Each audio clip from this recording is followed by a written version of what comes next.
우리가 다니엘서를 특별 절기를 위한 특별 기도를 통해서 다니엘을 우리 중심으로 지금 계속 진행하고 있습니다. 이 가운데 7장을 맞이하면서 우리가 정리를 해본다면 1장부터 6장까지는 역사적인 사건이 나와요. 그래서 이야기식으로 나오면서 아주 쉽습니다. 근데 7장부터 12장까지는 그 환상을 통한 예언에 대해서 나옵니다. 환상을 통한 예언이기 때문에 인간의 이성으로는 깨닫기가 힘들고 또 참 이게 어떤 말씀인가 번민하고 또 두려움을 갖기도 하고, 그래서 다니엘같이 명철하고 지혜가 있고 꿈을 해석할 잘 해주는 사람이라 할지라도 15절의 말씀 보니까 나 다니엘의 중심에 근심하여 내 머릿속에 환상이 나를 번민하게 한지라. 너무나도 잠을 이루지도 못하고 번민하게 되고 분명하게 선명하게 꾸어졌는데 이 꿈의 환상을 보는데 이런 환상이 이게 뭘까라고 하면서 그 간절히 애통하고 있을 때 여기에서 자기에게 함께 이 곁에 있는 자들, 곧 천사를 말하고 있어요. 16절 그들 중에 한 자에게 물어봤어요. 이 모든 일에 진상을 물었습니다. 이게 어찌 된 거냐, 해석을 좀 알려달라라고 했더니 해석을 해줬어요. 이 내용이 우리 7장에 있는 내용입니다. 7장뿐만 아니라 8장, 9장, 10장, 11장, 12장까지 계속되어지죠. 그래서 다니엘서는 그 크게 역사적인 사건과 또 예언적인 사건으로 기록되었다는 것을 볼 수가 있습니다. 그렇다면 우리가 7장 말씀 보면 언제 그랬느냐? 우리 바벨론의 왕 느부갓네살이 있죠. 느부갓네살 다음에 벨사살이라고 하는 왕을 알 거예요. 손가락 글씨가 나와서 번민하고 미치광이 될 지경과 같이 되어졌던 사건. 하나님의 성전에서 그 성물을 갖다가 창고에 쌓았는데 그걸 가지고 오라 하면서 술 마셨다가 이런 일을 당했던 그게 벨사살 왕입니다. 그런데 이 벨사살이 즉위할 때 1년차 그 해, 그래서 7장 1절에 바벨론 벨사살 왕 원년은 그 해 즉위한 해 이 말입니다. 다니엘이 그 침상에서 꿈을 꾸면서 머릿속에 환상을 받았다, 계시를 받았다 이거예요. 분명하게 앞으로 이루어질 예언에 대한 계시를 받았는데 대략 이것을 진술했다, 기록하여서 그 일의 대략을 진술한 내용이 이 다니엘서예요. 그렇기 때문에 이 다니엘서는 이만큼 역사적인 사건이 기록되어진 가운데 이제는 이어서 하나님께서 그에게 지혜와 명철 총명을 주시고 영감을 주시고 은총을 주셔서 은총을 입은 다니엘아 말씀했던 것처럼 이에게 이를 통해서 앞으로 세상이 어떻게 될 것을 잘 알려주는 예언의 일들을 우리에게 일러주고 있는 거죠. 여러분, 예수님이 말세에 대해서 앞으로 될 일에 대해서 다니엘서를 많이 인용을 했던 것을 비출 때 다니엘서는 주님께서도 인정하시고 주님께서 그 내용을 연계시켜서 이 짝을 다 맞추는, 퍼즐을 맞추는 이런 말씀으로 함께하고 있다는 걸 알아야만 됩니다. 이 다니엘이 어떤 환상을 받느냐, 바다에서 나오는 큰 네 짐승을 봤다 이렇게 기록하고 있죠. 이 짐승이 바다에서 나왔는데 첫째, 둘째, 셋째, 넷째, 이 바람이 막 소용돌이처럼 바다에 큰 바람이 몰려들더니 그 속에서 뭐가 나왔냐? 짐승이 나왔다. 2절, 3절 한번 봅니다. 시작. 다니엘이 진술하여 이르되 내가 밤에 환상을 보았는데 하늘에 네 바람이 큰 바다로 몰려 불더니 네 짐승, 큰 짐승 넷이 바다에서 나오는데 그 모양이 각각 다르더라. 그래서 첫째 짐승과 둘째, 셋째, 넷째 짐승이 다 각각 다르더라 라고 하는 말씀을 가르쳐 줬어요.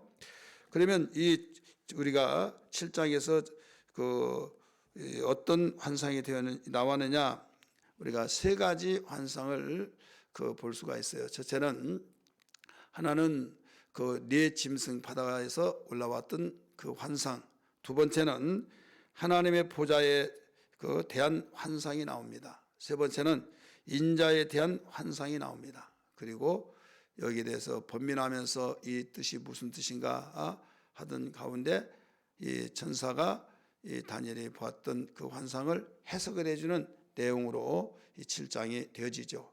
오늘 우리는 여기에서 알아야 할 것이 뭐냐면 이 아침에 짧은 시간에 이 모든 내용을 어떻게 자세하게 말씀을 드릴 수 있겠습니까? 그래서 가장 핵심적인 거 뭐냐면 그 네 바다에서 네 짐승이 나왔다. 이건 세상의 왕들이다. 세상의 왕들. 우리 성경 한번 볼까요? 그 해석을 해줬어요. 16절 17절 같이 읽습니다. 시작. 내가 곁에 보셨던 자들 중 하나에게 나아가 이 모든 일이 진상을 물음에 그가 내게 말하여 그 일의 해석을 알려주며 이르되 그 네 큰 짐승은 뭐라고 그랬어요? 세상에 일어날 네 왕이라. 네 왕이라. 이렇게 가르쳐 줬어요. 그래서 첫 번째 그 짐승은 이 바벨론을 느부갓네살을 가르쳐 주고 있고요. 그 두 번째 짐승은 그 메데 바사라고 하는 일반 역사로 보면 페르시아를 가리키고 있어요. 세 번째 왕은 그 헬라 제국의 그 알렉산더 왕을 가리키고 있습니다. 네 번째 짐승이 이제 문제가 되는 거죠. 모든 것은 다 이루어졌고 그 다음에 이제 내일 아침에 네 번째 짐승에 대해서 비춰보려고 합니다. 어쨌든 우리는 알아야 할 것이 여기에서 큰 의미적인 면에서 볼 때 바다에서 네 짐승이 나왔는데 각각 모양이 달랐다고 그랬잖아요. 네 짐승 모두 하나의 의미는 뭐냐면 세상의 왕들이다 이거예요. 세상의 왕들. 그런데 이 다니엘이 네 짐승만 본 것이 아니라 하나님의 보좌를 환상으로 봤다고 그랬어요. 인자 같은 이의 환상을 봤다고 그랬어요. 이 인자 같은 환상을 봤다. 또 하나님의 보좌에 계신 그 보좌를 봤다. 이것은 하나님의 영원한 나라를 가리키고 있어요. 두 가지로 우리 정리를 해볼 수 있어요. 바다에서 나온 네 짐승, 세상 나라, 또 하늘의 보좌를 보고 인자 같은 그 일을 보았던 그 환상, 이것은 모두 다 하나님의 나라, 이것을 의미를 해주고 있습니다. 보좌에 대한 환상 한번 볼까요? 9절부터 12절까지입니다. 하나님의 보좌를 본 내용입니다. 시작. 내가 보니 왕자가 놓이고 옛적부터 항상 계시니가 좌정하셨는데 그의 옷은 희기가 눈 같고 그의 머리털은 깨끗한 양의 털 같고 그의 보좌는 불꽃이요 그의 밖에는 타오르는 불이며 불이 강처럼 흘러 그의 앞에서 나오며 그를 섬기는 자는 천천히요 그 앞에서 모세 선자는 만만이며 심판을 베푸는데 책들이 놓였더라. 우리 12절까지 읽습니다. 시작. 그때 내가 작은 불이 말하는 큰 목소리로 말하여 주목하여 보는 사이에 짐승이 죽임을 당하고 그의 시체가 상한 바 되어 타오르는 불에 던져졌으며 그 남은 짐승들은 그의 권세를 빼앗겼으나 그 생명은 보존되어 정한 시기가 이르기를 기다리게 되었더라. 이 하나님의 보좌를 여기서 본 환상을 가리켜주고 있죠. 그 다음에 인자 같은 이에 대한 그 환상을 가리키고 있어요. 13절 14절입니다. 시작. 내가 또 밤 환상 중에 보니 인자 같은 이가 하늘 구름을 타고 와서 옛적부터 항상 계신 이에게 나아가 그 앞에서 인도되며 그에게 권세와 영광과 나라를 주고 모든 백성과 나라들과 다른 언어들을 말하는 모든 자들이 그를 섬기게 하였으니 그의 권세는 소멸되지 아니하는 영원한 권세요 그의 나라는 망하지 아니할 것이니라. 아멘. 여기는 예수께서 구름을 타고 재림하신 것을 벌써 다니엘은 환상을 보았어요. 그래서 예수님이 그 구름 타고 오신 것을 그 사도행전에서도 가리키고 마태복음 24장에서도 가리키고 있잖아요. 여기에 이만큼 그 하나님이 그 계시했던 내용이기 때문에 일맥상통하고 있다는 것을 잘 알 수가 있죠. 오늘 여기서 우리에게 주는 교훈은 뭐냐? 세상 나라가 아무리 그 무시무시하고 그 세상 모든 나라들이 네트워크로 돌아가면서 하나의 그 지구촌에 그 이 그 모든 정보를 교환하고 그 힘을 합해서 연대해서 못할 것이 없이 다 해결해 하고 이런 것들을 볼 때 세상은 정말 무섭구나, 대단하다 한다 할지라도 하나님께서 그 영원하신 나라는 영원하고 바로 그들은 다 멸망한다, 이걸 가르치고 있죠.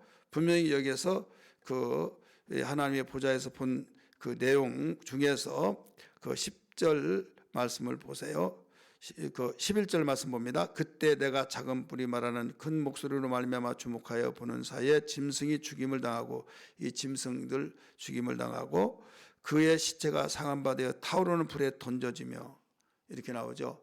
그리고 남은 짐승이 또 있는데 그들은 권세는 빼앗겼으나 생명은 보존된다. 정한 시기에까지 기다리라, 이거예요. 그리고 예수님이 오셔서 모든 것이 다 그 앞에 복종되면서 영광과 또 권세와 나라를 하나님이 아들에게 주어서 통치하게 하신다, 이것을 섬기게 하신다라고 가르쳐 줬잖아요. 한마디로 말해서 네 짐승이 바다에서 올라와 세상 왕을 말하오는데 세상 왕이 아무리 강력하다 할지라도 여러분 하나님의 나라에 의해서 다 멸망된다. 근데 정한 시기가 있다는 거예요. 정한 시기. 그러니까 그 정한 시기까지 자기 때가 얼마 남지 않은 걸 알고 최고의 발악을 하면서 모든 것을 잔인하게 비박과 또 이 적과의 그 대치 속에서 그 얼마만큼 이 성도들은 예수 믿는 사람들이 힘들어지겠느냐를 알 수 있어요. 그 힘든 거예요. 세상은 그냥 흘러가는 대로 살아갑니다. 생명이 없는 물고기가 그냥 물살에 의해서 흘러가듯이 그대로 세상을 하라면 하고 하지 말라면 하지 않고 살아가는 겁니다.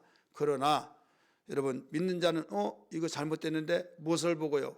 우리가 성경을 보고 이것은 벌써 이 악한 마귀가 이 제때가 얼마 남지 않은 걸 알고 이렇게 주장하고 있구나. 그래서 로마서 12장 2절 잘 아시는 말씀처럼 세대를 보고 분별할 줄 알아야 된다 이거죠. 하나님의 선하시고 기뻐하시고 온전한 뜻이 무엇이냐 해서 온전하신 뜻을 보고 나아가는 삶.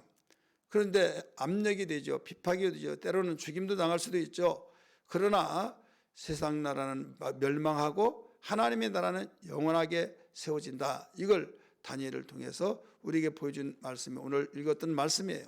그러므로 우리는 오직 믿음과 소망으로 살아야 된다. 이 말씀을 여기서 일러주고 있습니다.